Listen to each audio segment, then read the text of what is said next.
Welcome to Question Mark, the podcast, exploring the greatest story ever told with open minds and open hearts. We light it up, we won't come down, and the sun can't stop us now. Watching it come true, it's taking over you. This is the greatest show, where it's covered in all the colored lights, and the runaways are on in the night. Impossible comes true, it's taking over you. This is the greatest show.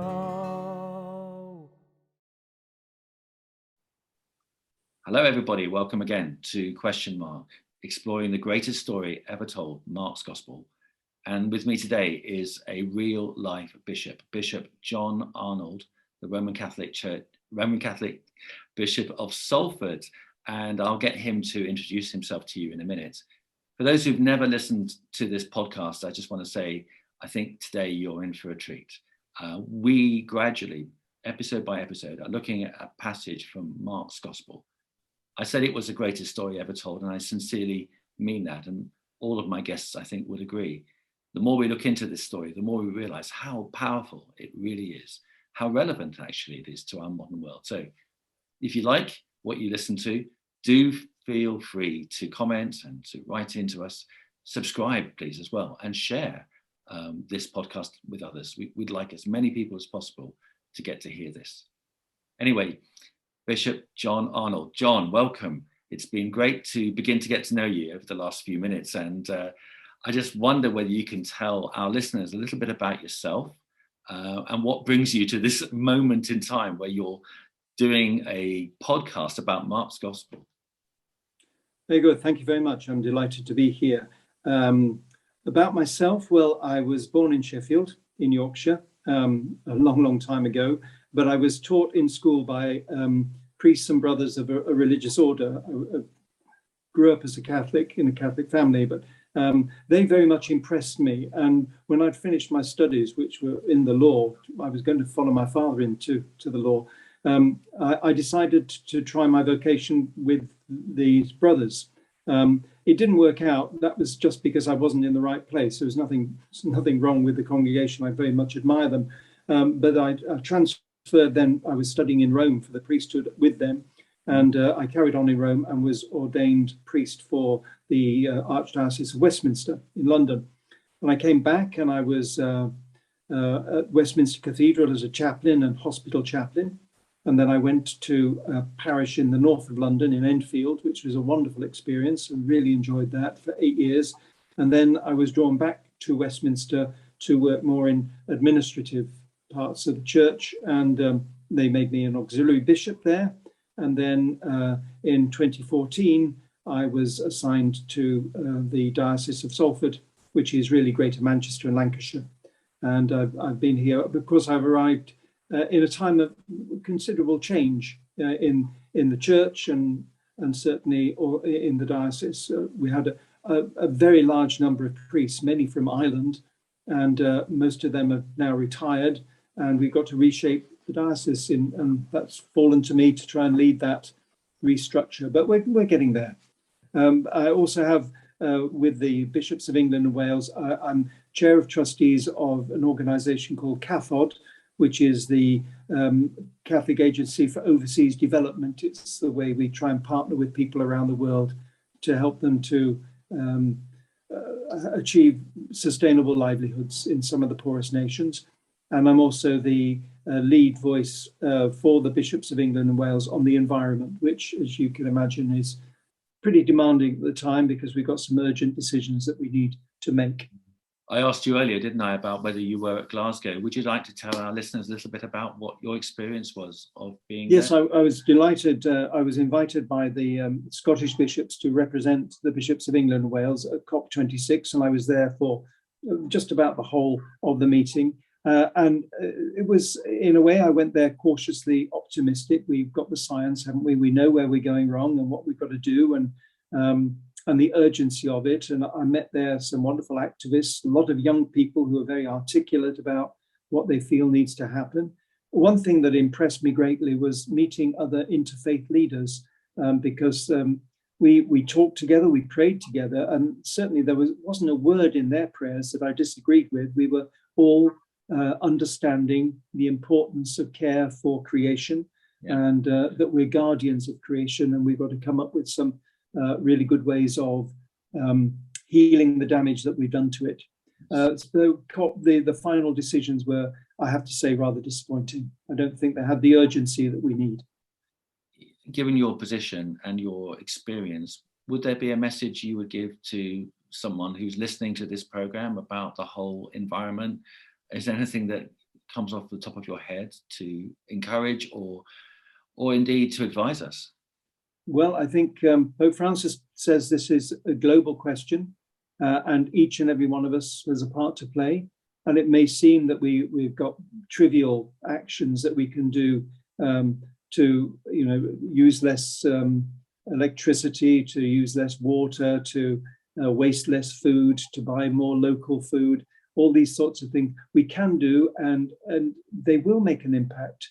And indeed, if with other faiths, we're all trying to do this together, we will make a big impression, and that must make a very big impression on the political leaders who seem to be rather guarded about the actions that they need to make. Right. Perhaps they think they'll be very unpopular, but if we're all well aware of the situation and showing them we're well aware, maybe they'll get more courage. Yeah, that's a very interesting take on the issue, that public awareness and public action could actually make a big impact on our leaders. Yes. Fantastic. So we're here today, though, to talk about Mark's Gospel. It's still an important part of how we need to be thinking, I guess, as well as the environment. It's just as important in some ways. How is it that you and I are talking about this from your point of view? What is it about Mark that attracts you to consider it? I think there's a humanity in Mark's Gospel. Mark has ordinary people, and we see the reaction of ordinary people to what he's got to say, and it makes the whole thing much more accessible for me. I don't mean any criticism of Matthew, Luke, and John at all. There's some wonderful stuff there, but to read Mark as a narrative, it seems so complete to me as a simple guide to the way that we might grow in faith. And that's what attracted me to it in the first place. Wow, that's a wonderful statement. Thank you so much. I would definitely share that. So today we're looking at one little bit, aren't we? Just chapter 4, the first 20 verses. So without further ado, I'm going to ask my friend Lucy to read this passage for us. Or if you're watching this on YouTube, you can see a performance from myself, actually, from I Am Mark the film. Again, Jesus went out beside the lake. The crowd that gathered around him was so large that he got into a boat and sat on it out on the lake while all the people were along the shore at the water's edge. And he taught them many things by parables. And in his teaching, he said, "Listen, a farmer goes out to sow his seed. As he is scattering his seed, some fell along the path, and the birds came and ate it up. Other seed fell on rocky places where it did not have much soil.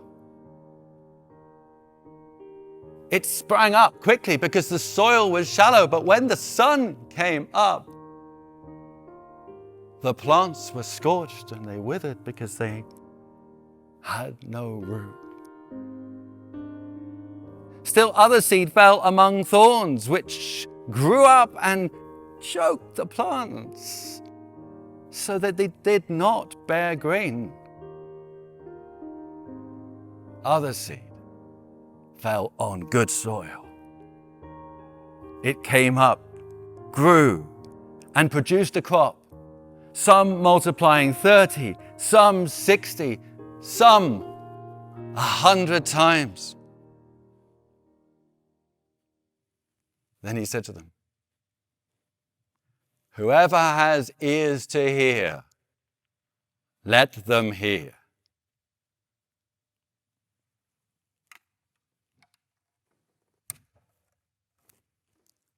When he was alone, the 12 and the others around him asked him about this parable. He said to them, "The secret of the kingdom of God is given to you. But to those on the outside, everything is said in parables, so that they might be ever seeing and never perceiving, and ever hearing but never understanding. Otherwise they might turn and be forgiven." Then he said to them, "Don't you understand this parable? How then will you understand any parable? The farmer sows the word. Some people are like seed along the path where the word is sown. As soon as they hear it, Satan comes and takes away the word that is sown in them. Others, like seed sown on rocky places, they hear the word and at once receive it with joy. But since they have no root, they last only a short time. When trouble or persecution come because of the word, they quickly fall away. Others, like seed sown among thorns, hear the word. But the worries of this life, the deceitfulness of wealth, and the desires for other things come in and choke the word, so that it does not bear fruit. Still others, like seed sown on good soil, hear the word, accept it, and produce a crop. Some 30, some 60, some 100 times what was sown."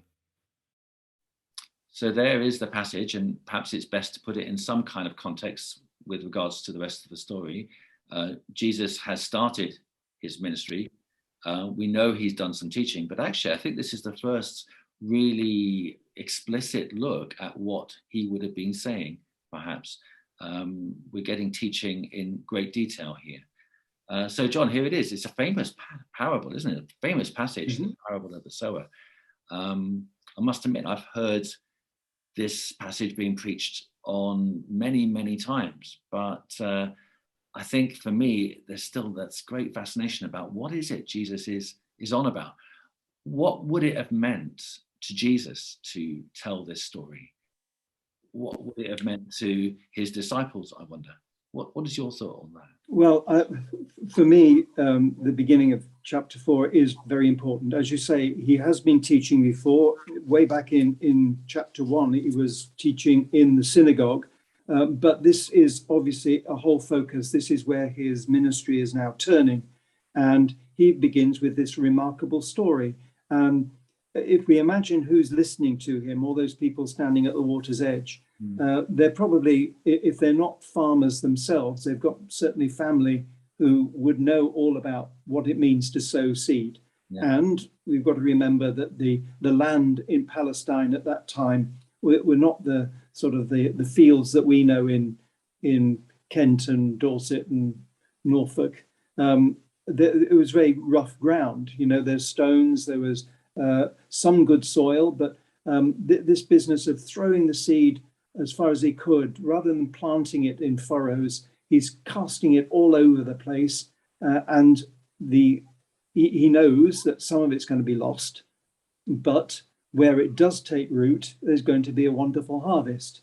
And I think that the people listening to Jesus would have known perfectly well what's going on, because they knew farming techniques.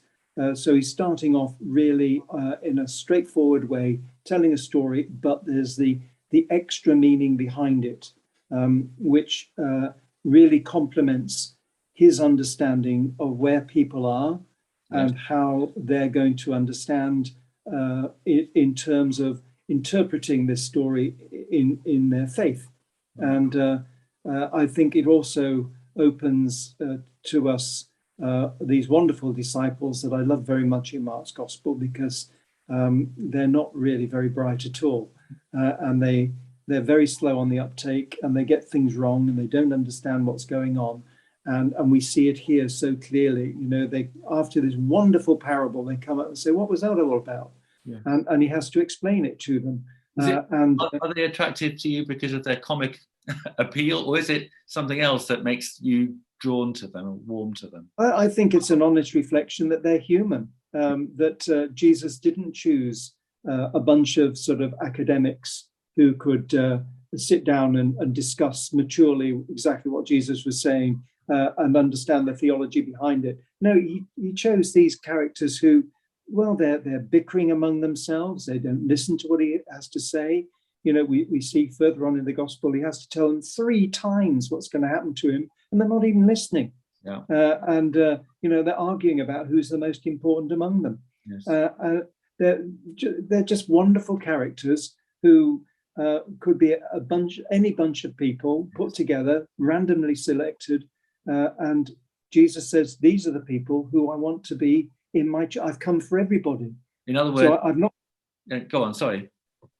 I've not come to get some sort of an intellectual elite and say, if you're really good, you can be disciples of mine. Yeah. No, I've come for ordinary people who are going to have degrees of problems of how to understand what he's saying and the level to which they're able to accept. And we see that in the different ways where the seed falls. Some is on rocky ground, people who don't want to listen. It falls on ground which is sort of shallow, so that people can get excited, but they don't pursue it, and then they don't persevere. So they lose interest. But there's that wonderful group of people who are the good ground, and they produce wonderful amounts of faith and faith in action, which they can take to other people and communicate the word again. So I just think that this parable is at the heart of what Jesus sees as his ministry. Wow, that's really good. And I think, you've actually kind of helped, again, reinterpret the parable for us. Jesus does give us all the answers there, and I think you put it in very clear ways for our listeners. But, and I'll just wanted to say about your connection with the disciples. They're like us, aren't they? That's possibly what's so attractive. They're like ordinary people. We can relate to them in some ways. For me, I get the impression Mark had that in mind in the way he depicted them. That they're people who could be anyone, who are full of their own problems and flaws and so they have their difficulties believing. Faith is not easy. And you can see in the reaction through the gospel various reactions of the disciples that show they're having trouble and they can't make this the priority, and they're misunderstanding what he's saying. Well, that's fine. Jesus understands that, and he doesn't give up. The wonderful thing about Jesus in the Gospels is he never turns anyone away. Wow. Even when the Pharisees and the Sadducees are lining up to criticize him, undermine him, charge him with blasphemy, he'll argue with them and he'll tell them off. But there's no stage in any of the Gospels where he says, "Go away because I don't want anything to do with you, and you're not worthy of me, and I've got a better stock of people to be preaching to." He tolerates them, and they can be there to listen and maybe to change, as some of them do. Let me try out something with you. I mean, when I perform the character of Jesus, which is kind of like a scary privilege, actually. One of the things my director told me was, whoever you're talking to, your demeanor in some ways needs to remain the same. That is, your attitude is one of unconditional love. And for me, that typifies my experience of God and my experience of Jesus, but I think also plays into what you're saying, that he doesn't reject, never rejects, even those who are the most nasty and vicious people who he comes across. He doesn't reject them. His heart is open to them, frankly. Would that be something you'd agree with? Yeah, it's powerful, isn't it? Oh yes, I think so. I mean, there's that seems to me a very random selection of the 12. I think that's in chapter 2, is it? He hardly knows them, and yet he chooses them there to be his close companions, to go out to preach the word, and with power to cast out devils, and they're there. And there's nowhere anywhere in the gospel where, even when they've been really disappointing, that he gathers them around and says, "Well, look, fellas, I really love you very much, but you're not very good at this, are you? Why don't you go home? I'll choose another 12 that maybe will be listening to what I'm saying and getting on with it properly." No, he's with them all the time and just perseveres with them. And I believe that is the Jesus I want to believe in, who, when I make mistakes and I'm slow on the uptake, and when I'm not performing as I should, he's not going to turn around and say, "Well, that's it, John. Frankly, you're just not up for this. Go home and I'll find someone else."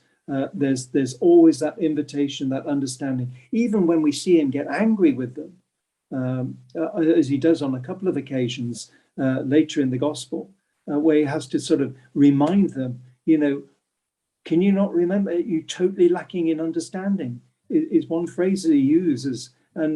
And yet then he goes on to say, well, this is what's going to happen to me, and let's get on and understand it. Yeah, that's right. Thank you for that. It's really, really helpful. I mean, maybe we can sympathize with the disciples here a little bit. I mean, Jesus is speaking in a parable. I mean, I think one of the questions that often comes up when I perform this is, why doesn't Jesus speak straightforwardly? Why can't he just tell the secret of the kingdom, as he puts it here, outright? And why does he have to talk about it in this picture language? What's your thought about that?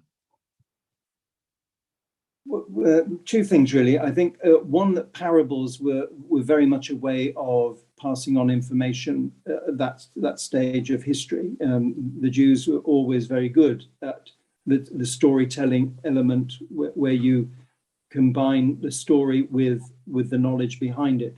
But also, I think parables are very useful because we can interpret them in our own time. Yeah. If Jesus had been very straightforward, very clinical in what he had to say, that would be trapped in 2,000 years ago. Yes. Whereas we've got these parables which we can interpret for ourselves. And of course, each person has a degree of individuality in the interpretation of a parable. So a parable speaks to everybody, and you take it as you find it, each one. Those parables also, I think, invite a question of contemplation, deliberation, so that you can work out what it means, and that calls for a sense of self-application. Yes. So I'm not just being fed a scientific formula, get on and do it. Yes. No, here's a story. How does it apply to you? Where do you fit in there? What level are you at? What are you being invited to do and to be? Yeah. So that sense of reflection, where you're, as it were, you're owning an interpretation rather than being told the answer, is actually quite important. You're suggesting that the listener is involved much. Yeah. And preachers are very, I think preachers are very important if they can enable people to enter into the story, if you can be helpful. And I think in preaching, there's always got to be that element of challenge, isn't there? Here's the text.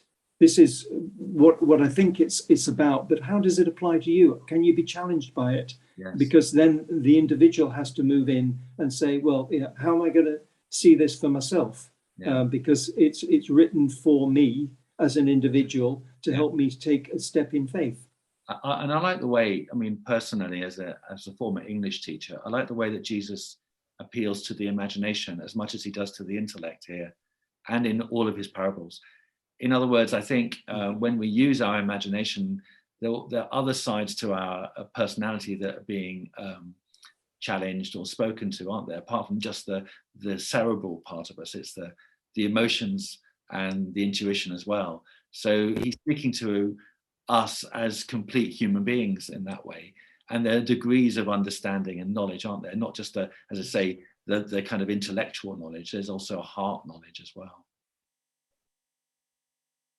Yes, yes, I agree entirely. And it's the individuality of people, which I think is really at the heart of this gospel, that it's for everyone, and they approach it as they are as individuals. They hear it as individuals, and they're challenged in different ways by it. And the idea that we're all the same. Yeah, carry on. Sorry. Yeah, the one thing that Jesus had to battle with so much was this Pharisaical attitude to life, where there were so many rules and regulations. You learnt the rules and the regulations. You didn't even begin to think about the opportunities that were presented to you day by day to love your neighbour, because you found yourself in a situation, you had a rule for how it applied.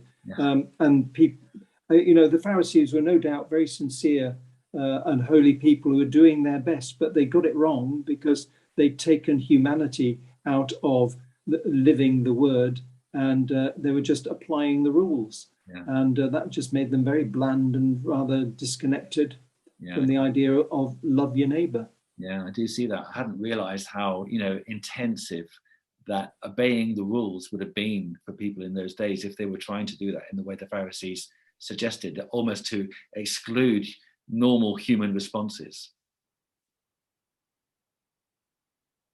Well, in the time of Jesus, a good Pharisee had something like 600 rules and regulations that governed every detail of every day.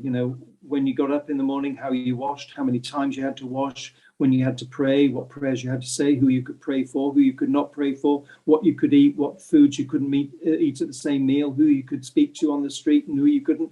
Ridiculous. So, just going around thinking, which rule applies now? And yet that Pharisee goes up to Jesus and says, what's the most important commandment of the law? And Jesus says, you must love the Lord your God with all your heart, mind, soul, and strength. And the second resembles it. You must love your neighbor as yourself. Well, love calls for spontaneity, the grasping of opportunities all the time. And so rules, they're important, but they can't be the only thing that we're doing and observing. That's right. Wonderful. Thank you for that. I mean, I think that the passage as a whole has been, as I said earlier, you've already begun to unpick it for us.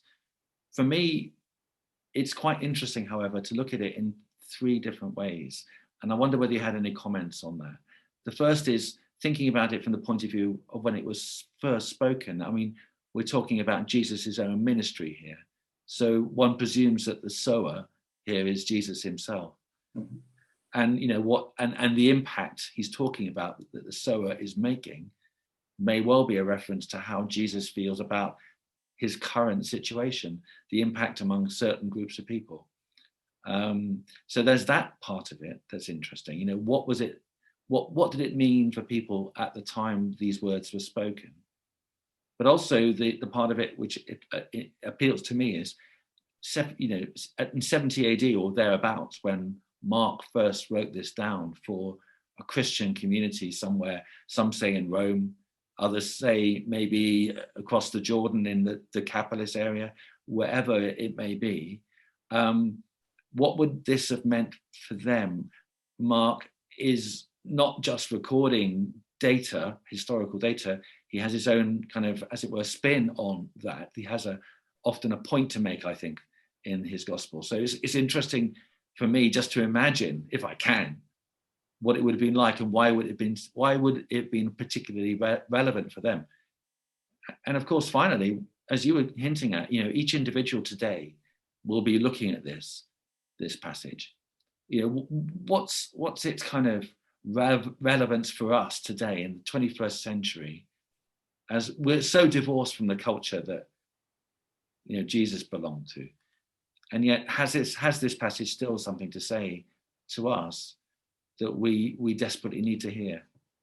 So that's a long question for you there, John. Feel free to go any way you like with it. Okay, very good. Now, I think when Jesus first spoke this, he understood that this was a turning point, a next stage in his ministry, that he was was beginning to teach. This was the intensity. He'd done a lot of miracles up till now, and he'd chosen his 12 people to be his disciples. Now we've moved into full gear of teaching. And I think, first of all, it speaks about himself. This is his ministry. He's going to go out, he's going to throw the seed wherever he can, and some of it's going to land, unfortunately, where it's not going to grow and plant itself. But there'll be some people who will respond wonderfully well, 30, 60, 100-fold. And there'll be people who'll stay for a short while and go away. Well, okay, maybe they'll get the seed the next time he goes out and sows it. But I think that there's that side of this is Jesus speaking about his own ministry. But I think there's a new level there that says anyone who believes in me ought to be a sower. That we go out, and that's our ministry. Pope Francis says we're all missionary disciples, and I believe this. When I receive the word and I believe it, it's not just for me.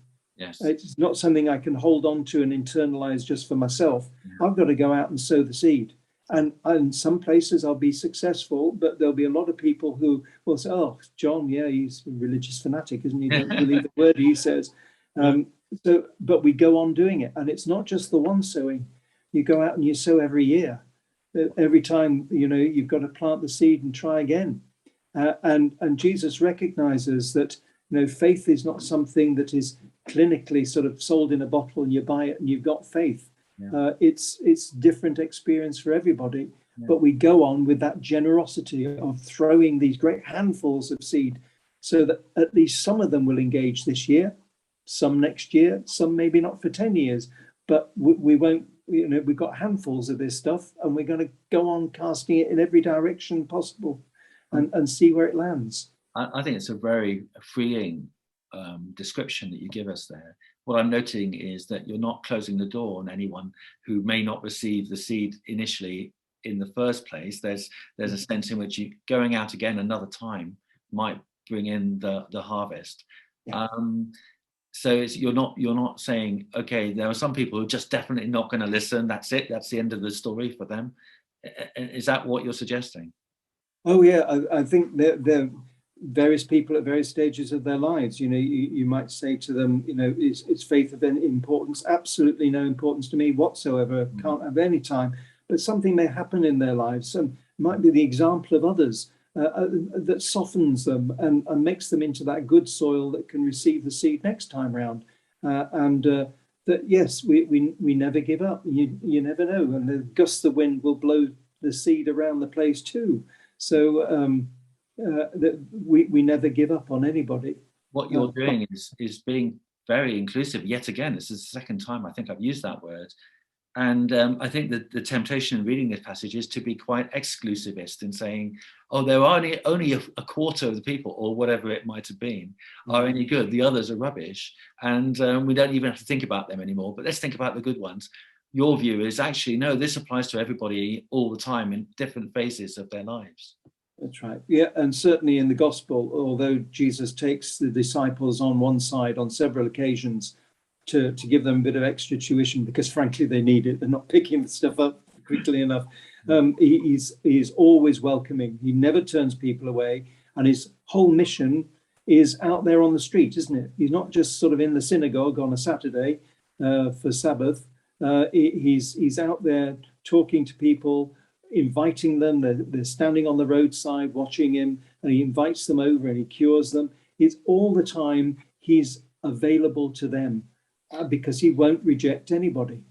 So in terms of our listeners today, some of whom are people of faith and others who may not be, I wonder what you would have to say to them. For those who perhaps have in the past heard a message of some kind or other, would your message be, actually, you never know what might happen in later life, how things might change for you in terms of faith. Keep that door open. And for those who are already in churches and so on, I think what you've been saying to us is something about us having an active part to play ourselves. in terms of being missionary disciples. That's a phrase that I've only heard recently myself, actually, not being a Roman Catholic, but I recognize it as being Pope Francis's own. For those people, us, in other words, missionary disciples, how do you, in your experience as a bishop, how do you see people becoming like that? What's a good way to be a missionary disciple in your view? It's very broad indeed, because it's down to each individual. What I see is, dare I say it, there are some members of the church who think that their membership of the church means getting into a church building on a Sunday and doing what's required, and that's a very private matter. Now, I think that's basically mistaken. I think that our faith is, we need our churches, we need the sustenance of the liturgy and the sacraments. That's really important for the reason that it feeds us for our mission. Yes. And that to be missionary disciples is to be aware that wherever I am, God may create an opportunity for me to be an ambassador for Christ. It's so important for me to be open enough to recognize that even in the smallest acts of kindness, I can be Christ-like. Yes. And that communicates the love of the gospel through me to other people. And that, I think, is here we are the seed. We've been thrown, and we're getting on with it. We're going to plant and produce fruit. That to me is the whole sort of evangelical side of the church, that we're going out, we're speaking faith, and we're trying to not persuade people. I don't want us to be standing on soapboxes and preaching at people, but to do something which engages another person to think that was the right thing to be done, that was a kindness shown, that was worth it, and to see that that's something that they can do too, to show by example what it's all about. That's wonderful. There are all kinds of communication, aren't there? And much of it is very powerful, but absolutely subliminal and not spoken at all. And yet the spoken word is also important. So it's about getting the balance right. Oh yes. Yeah, I think if we go around just talking faith all the time, we're going to bore people to death, and they'll just label us as evangelical nutters, really, just preaching at us all the time. It's more in the action and the deliberation of what we believe, and that how that makes us live. I think to be growing in faith will bring a real serenity to people's lives, and that serenity communicates itself to others. And people say, why is John so, no, not me, why is that person always so calm and kind and thoughtful? Of course, faith is important to them. Maybe the secret's in that, and that person's had a personal tragedy, but they're not knocked over by it. What is it that's giving them strength? I think that's the way we speak as being ambassadors for Christ, which is something that St. Paul, it's a little phrase he uses, which haunts me, to be an ambassador for Christ, because an ambassador is somebody who's delegated by somebody else to stand in their place, to carry on their work with their authority.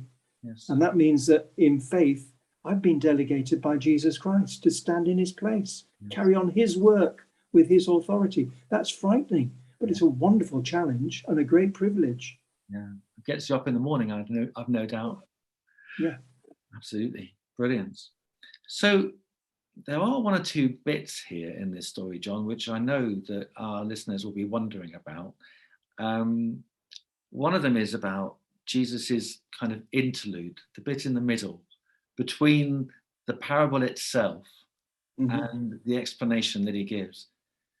And it's a bit, I know, that's been pondered on for centuries, and I'm not sure whether together we'll be able to come up with an answer, but it does, when you read it, sound very stark. So I'll read it again. The secret of the kingdom of God, he says to his disciples, has been given to you, but to those on the outside, everything is said in parables, so that they may be ever seeing but never perceiving, and ever hearing but never understanding. otherwise they might turn and be forgiven. Now, on the surface, it seems to suggest, I'll tell you the secret, I'll reveal it to you, but I'm deliberately going to exclude other people. I don't know about you, but that does not, if that's the way to interpret it, that does not sound like the Jesus I know. And I wonder whether you could help me out here as to, what actually might be going on. That have I missed something, perhaps? Okay. All right. Now, I must say here, I'm not a biblical scholar, but I take what I read the best way I can. And I've almost come to see that as Jesus's sense of humor. He's saying, oh, yeah, I've told you about this. Then, of course, there are the other people who see and see again. They won't understand. They won't hear, and they won't understand what I'm doing. They won't be perceptive. But, let's get back to what I've just told you. This is what we can do. We can go out and sow the seed, and everybody's welcome. And I think he's almost being dismissive there. I don't know what the great biblical critics say about this, but I just think that he's trying to concentrate them back into the parable. Yeah. Let's not start talking about other exceptions and things. Right. Here it is. This is my story, and I want you to learn that because there's real meaning in it. Yeah. And don't worry about anything else. Let's get on with sowing the seed. Yeah. I think that does, for me, explain some of it. I have to confess, I'm still a little bit worried about stuff, because the outsiders, whoever they are, might turn and be forgiven. In other words, it seems like, and I don't want to put words in Jesus's mouth here, but it seems like he almost doesn't want them to turn and be forgiven. Otherwise, it wouldn't be used. But if you look at what he's just said, and then he goes on to explain the parable, that just doesn't fit, does it? He's not turning anybody away. That's absolutely right. Yeah, and it's sort of almost it's I don't know, almost sarcasm, really. Yeah. And he says, "There's the parable. Oh, now I'm going to explain it to you." But of course, there those people who, do you really think I'm not going to have them accept them, draw them in? No, not at all. Let's get down to understanding the parable as it is. Yeah, there's something interesting about this, because for me, there are two things, really. I noted, and this came up in the previous episode in this podcast series, that the word outside comes up quite a bit, actually, just before this, the episode where Jesus's family arrive to try to seize him, and they are outside the house. And it's mentioned a couple of times, and in the middle of those two mentions of the word outside, there's a reference to the teachers of the law who are accusing him as well. And it's almost like they're people who don't understand Jesus. They're the teachers of the law, and they're the members of his family, whoever they may be. And it's almost as if they can't quite understand him, or they deliberately harden themselves, as it were, to the claims that he's making. They don't want to understand him. It's more that than it is they can't, because they just can't take it on. There's a sense in which they're almost hardening themselves. And interestingly, I think I was reading a commentary about this just before we came on air, and I think a lady called Mary Healy, who's a Roman Catholic theologian, she was talking about this as being a quote from the book of Isaiah. I think it's chapter 6, verses 9 and 10, and where apparently Jesus is referring to this, and there in that story, in that part of the Bible, Isaiah is talking about the Jewish members of the Jewish nation who were hearing the word of God, but were deliberately hardening themselves against it. So, I mean, that's her view. It is a very strange part of the story, and it's difficult to take on board. But I suppose I really am stumbling, because I guess we can't really understand why people respond in the way they do, whether they're negative or positive to Jesus's message.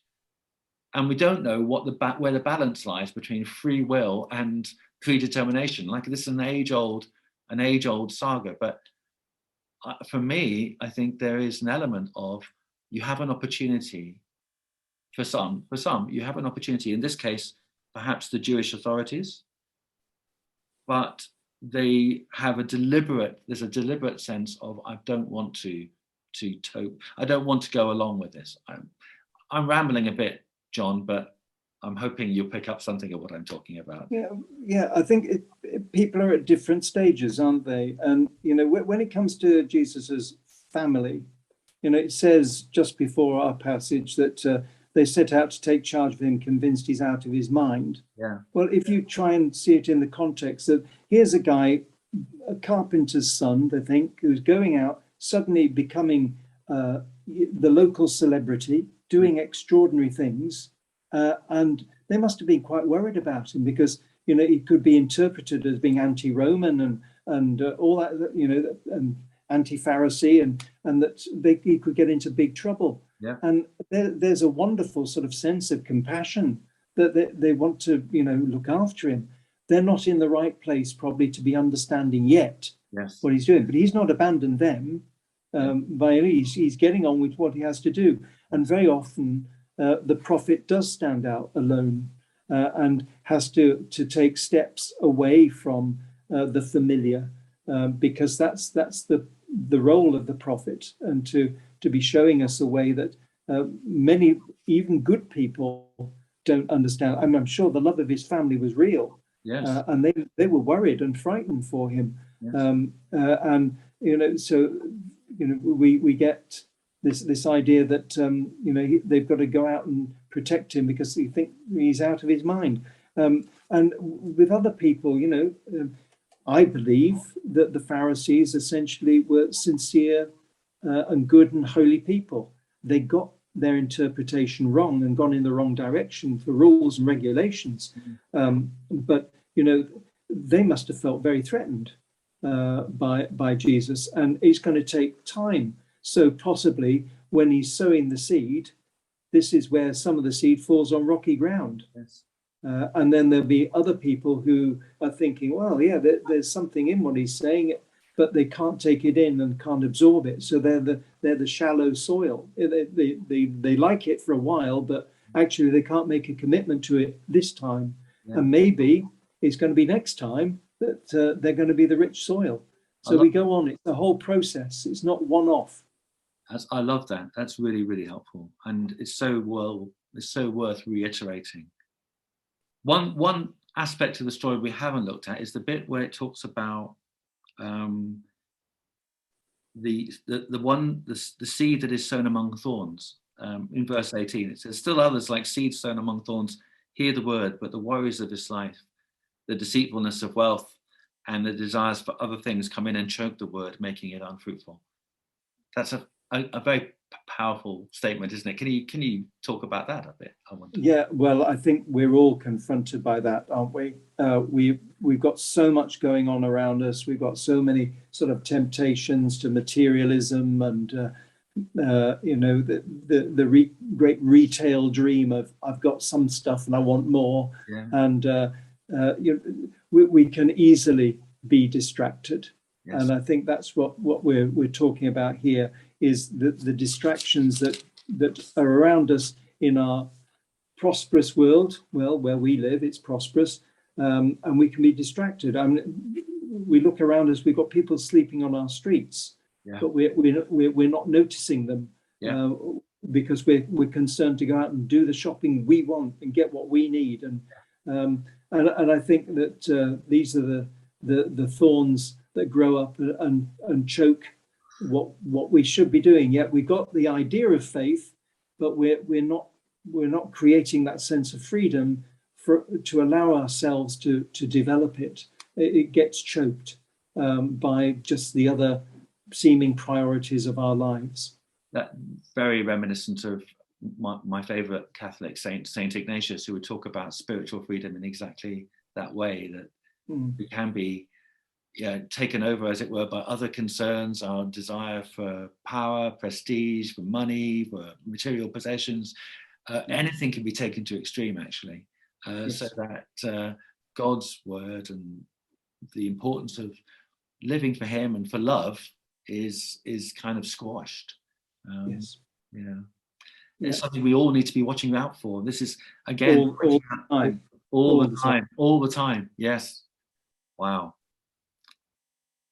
Bishop John, it's been an absolute privilege and a pleasure listening to you and talking with you about this. You really have opened my eyes to the beauties of this passage in a new way, and I'm so grateful. Thank you so much. I trust that our listeners will be feeling the same. Great pleasure. Thank you very much indeed. God bless you. Thank you. Bye. Bye-bye. If you enjoyed this episode of Question Mark and don't want to miss any future episodes, make sure to click on the subscribe button.